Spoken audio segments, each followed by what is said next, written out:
اعلم رحمك الله أن التوحيد هو إفراد الله بالعبادة. Allah subhanahu wa ta'ala qui a enseigné l'être humain par la plume. Et il a enseigné ce qu'il ne savait pas.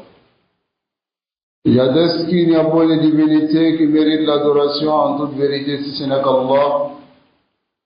Et j'atteste que Mohammed sallallahu alayhi wa sallam est son prophète et son messager ainsi que son serviteur qu'il a envoyé à toute l'humanité et le dernier de ses prophètes. Ô serviteur d'Allah, l'imam Abu Daoud a rapporté le hadith de Jabir qui dit: nous sommes sortis dans un voyage. Il y a un homme parmi nous qui a été frappé par une pierre qui l'a blessé à la tête. Ensuite, lorsqu'il a dormi, il a fait un rêve érotique, c'est-à-dire il a fait sortir le sperme. Alors il a posé la question à ses compagnons: est-ce que vous trouvez pour moi une excuse afin que je fasse le tayammum, parce qu'il avait été blessé à la tête. Il y avait une ouverture dans sa tête. Donc il a demandé à ses compagnons, il dit: est-ce que vous trouvez pour moi une excuse afin que je puisse faire le tayammum? Alors ses compagnons lui ont dit: Ma najidu laka rukhsatan. On ne trouve aucune excuse pour toi, alors que tu es capable de toucher l'eau. Alors il a écouté cela, pensant qu'ils ont plus de science que lui. Il s'est lavé et l'eau est rentrée dans sa tête. Famad, et il est mort. Alors Jabir dit: Falamma qadimna ala nabi. Lorsque nous nous sommes retournés vers le prophète sallallahu alayhi wa sallam, il a été informé de cela. Alors, lorsqu'il a été informé de cela, regardez la parole du messager d'Allah sallallahu alayhi wa sallam. Il était en colère. Il a dit: Qatalouhu, ils l'ont tué. Qatalahumullah, qu'Allah les tue. Bimana qu'Allah les éloigne.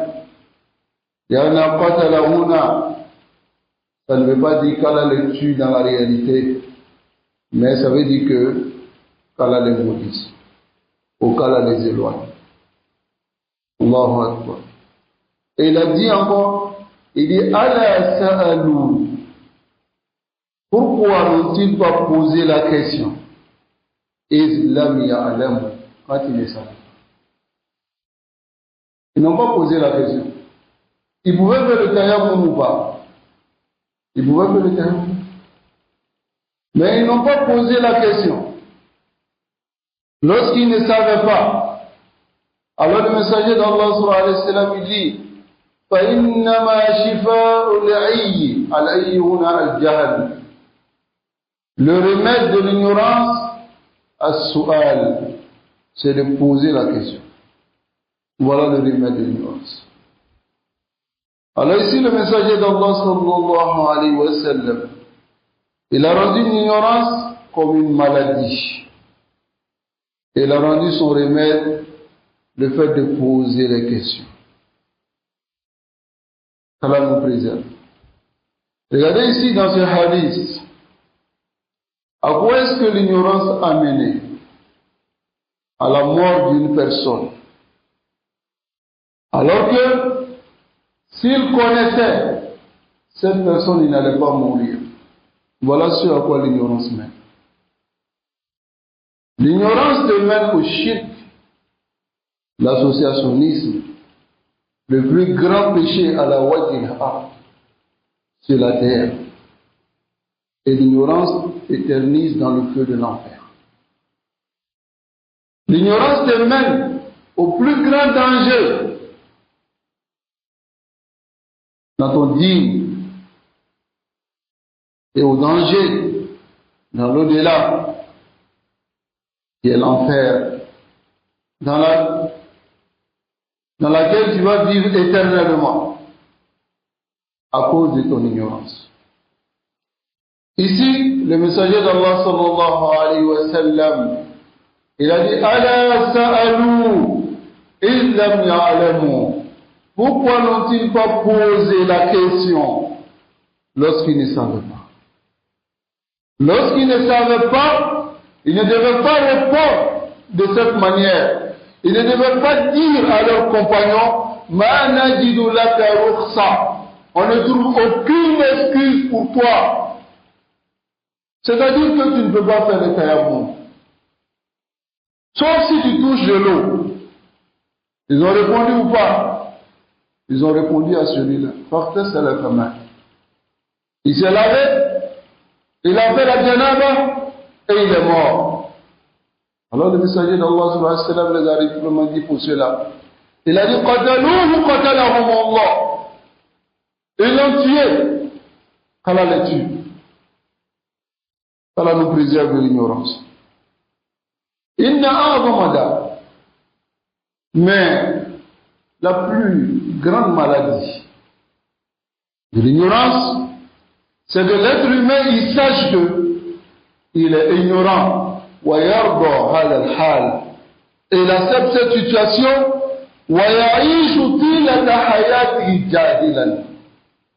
Et il vit pendant toute sa vie ignorant. Ça, c'est plus grave. Qu'Allah nous préserve de cela. Savoir que tu es ignorant. هذا شيء طيب. Mais ce qui est le plus mieux pour toi, lorsque tu sais que tu es ignorant, c'est de ne pas avoir honte. D'apprendre, de t'approcher de ceux qui savent et d'apprendre avec eux. Parce que cette religion est basée sur la science. Et ton Seigneur t'ordonne, Allah subhanahu wa ta'ala, ya'muruka, il t'ordonne quoi? De poser la question si tu ne sais pas. Il a dit fas'alou ahle dhikr. Posez la question aux savants. N'a-t-il pas dit cela? In kuntum la ta'lamun. Si vous ne savez pas, posez la question. In kuntum tajhalun. Si vous ignorez, vous posez la question. Voilà le remède de l'ignorance. Le remède de l'ignorance, c'est d'apprendre, de poser la question. Et sorti, pose la question à quelqu'un si tu ne sais pas. Je ne sais pas prier. Je pose la question, comment prier? Voyez, là, si je prie, sans poser la question, ma prière sera nulle. Ça serait amil ton nasiba. Une action qui t'a fatigué et tu n'auras aucun mérite derrière cela. qu'Allah nous préserve et qu'Allah nous guide sans fin sur le droit chemin. Alors Ibn Qayyim rahimahullah, il a dit ici, il dit fata'a alayhim al-Nabi sallallahu alayhi wa sallam. Il dit le messager d'Allah sallallahu alayhi wa sallam, il a invoqué contre eux. Limada lamma aftaw. Lorsqu'ils ont répondu à une question bighayri ilm, sans science. Ya lizalika da'ali. Pour vous montrer le danger de répondre sans science. Ya ibadallah, ô serviteurs d'Allah, quelle sera la réaction du messager d'Allah sallallahu alayhi wa sallam s'il vivait encore à cette époque?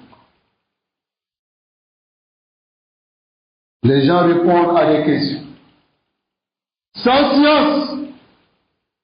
Les gens répondent à des questions pour amener les autres dans le shirk, pour créer des séparations dans le couple, pour créer al-waba wal-bala fi hadhihi al-umma, la catastrophe dans cette communauté. Alladhina ja'alu anfusahum a'imma, ils se sont placés devant les gens comme des imams wa hum juhala, alors qu'ils sont ignorants. La yarifun, ils ne savent pas. Lakin la yaquluna, ils ne disent pas aussi la na'rifu, on ne sait pas. Ben, ils conduisent les gens fi shirk al-akbar à cause de leur ignorance. Ya ibadallah, la maladie, et je peux dire parmi les plus immenses maladies de cette communauté aujourd'hui, c'est al-jahl, c'est l'ignorance. L'ignorance de ceux qui se placent devant les gens et l'ignorance des musulmans qui refusent d'apprendre leur religion. Ils pensent que l'islam, c'est aqlaniyat. Mais je pense que, je crois que, quand tu réfléchis, c'est comme ça. C'est pas dans notre religion ça. Dans notre religion, il y a le aql wa nas. On dépose le aql à côté, wa naquz nas, et on prend les tests. Et les tests, tu peux appliquer les tests comment? Si tu n'as pas appris. Si tu n'as pas appris, tu peux appliquer ces tests comment? Si tu ne t'es pas rabaissé pour poser la question, comment tu peux comprendre ta religion? Allah nous préserve de cette maladie. L'ignorance est une maladie. Et ce que le jahl mène à son propriétaire, c'est-à-dire celui qui a le jahl, ce à quoi l'ignorance le mène, même son ennemi ne peut pas l'amener là. Je vais vous donner un exemple. Le shirk masala. Ton ennemi, il ne peut pas t'amener dans cela. S'il connaît réellement le shirk. Mais, étant jahil, tu vas tomber dans le shirk et tu meurs sur cela et tu es éternel dans le feu de l'enfer. Alors que même ton ennemi n'accepterait pas. Avec le danger de l'enfer, ton ennemi qui connaît l'enfer n'accepterait pas que tu restes en enfer. Allah nous préserve de l'ignorance. Allah nous guide sans fin sur le droit chemin. وصلى الله وسلم على نبينا محمد وعلى آله وأصحابه أجمعين. وعلى نبينا محمد وعلى آله وأصحابه أجمعين. وعلى نبينا محمد وعلى آله وأصحابه أجمعين. وعلى نبينا محمد وعلى آله وأصحابه أجمعين.